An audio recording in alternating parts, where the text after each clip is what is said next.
when we compare ourselves to the United States, there's been a feeling that if you look at crop protection products and seed traits, new seed varieties, new traits, those things aren't coming to market quick enough. Yep. Okay, in comparison to the United States. I agree with you. Yeah. Okay, so how as Canadian producers, how concerned, or in Syngenta, how do we feel about that, and what are some of the issues that the slowness or the lack of speed of our system, what kind of problems is that creating?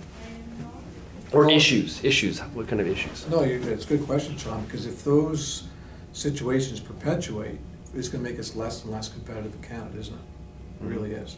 Now, one crop, I think, or cereals. If you take our wheat and spring, our barley in Western Canada, I guess, and spring wheat and durum wheat, and those are huge crops that we have in Canada. They don't really have in the United States to speak of, right? They got more wheat, but it's all winter wheat. It's like a little bit in Eastern Canada.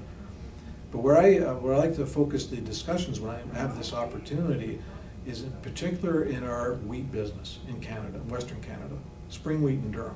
Mm-hmm. The registration system for new varieties of wheat is making a little bit of progress. You know about KVD coming off in Western Canada. To me, those are all steps in the right direction. But Syngenta, through our company called AgriPro, is actually the world's largest wheat genetics business. And several varieties that are being sold in Western Canada come from Syngenta/AgriPro. So when I talk to Rob Bruns, he's the general manager for AgriPro NAFTA North America, the varieties that he and his team is registering in the United States is just proliferous. And they're for different utilities, whether it's milling or baking or special feed wheats or even special varieties of wheat for ethanol. Or Papa John's. Or Papa John's, you know that story. Yeah. Well, why can't we parallel that in Canada?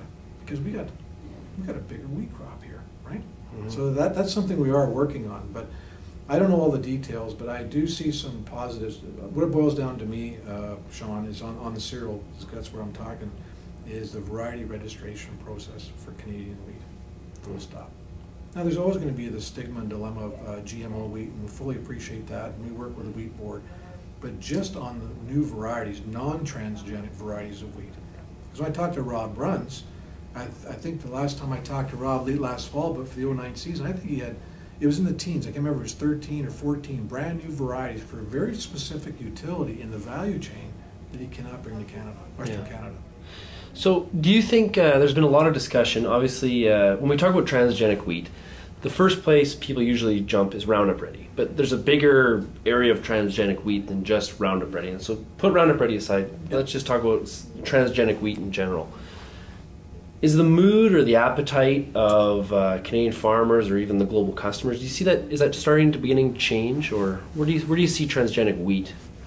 Yeah, because if you back up a little bit, Sean, if you look at some of the areas of the world where they're already starting to accept GMO crops, generally speaking GMO crops, where they didn't before. Yeah. So it's starting to happen in parts of Europe, right in the core of where the challenge and problem is.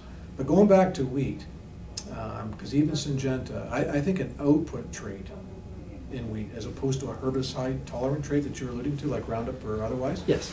But as soon as we get the appropriate output trait into wheat, I think the world will pull that one through. Now, where we've had some really good discussions both on a NAFTA and global level is Syngenta's isolated the gene for Fusarium head blight. Now, wouldn't that be of utility to, let's say, eastern Saskatchewan, generally speaking, and of course the whole province of Manitoba, right? Mm-hmm. But under today's regulatory environment, putting Fusarium trait into wheat is a transgenic or a GMO, so it's not going to happen for the near future. Mm-hmm. But where is the real utility of that trait, Sean? I think I'm kind of answering your own question, really, right? It's not at the front end on input agriculture, like herbicide tolerance or insect tolerance, etc., or fungi intolerance. It's an output trait that brings value further up the value chain, right? Yeah. And probably, and realistically, this is, my thinking is that that's actually a great situation, because that's where you maximize the value for the whole, for basically everybody. All of the citizens of of Canada in this situation, right? Because there's an end use potential or end use value for everybody. So if all those millers and bakers knew that they could purchase a wheat from Western Canada, I'll have to say, or Eastern Canada, that's free of Fusarium, completely free of Fusarium, imagine the utility for them. Yeah. But it's a tough thing to position. And what are you going to tell consumers that the bread that you've been eating might have contained fusarium, and now with this technology it won't? I mean, you can't tell it that story, right? Yeah. But we're actually, my point of, that's just one example of an output trait, Sean, is further up the value chain is where the discussions are being engaged and encouraged.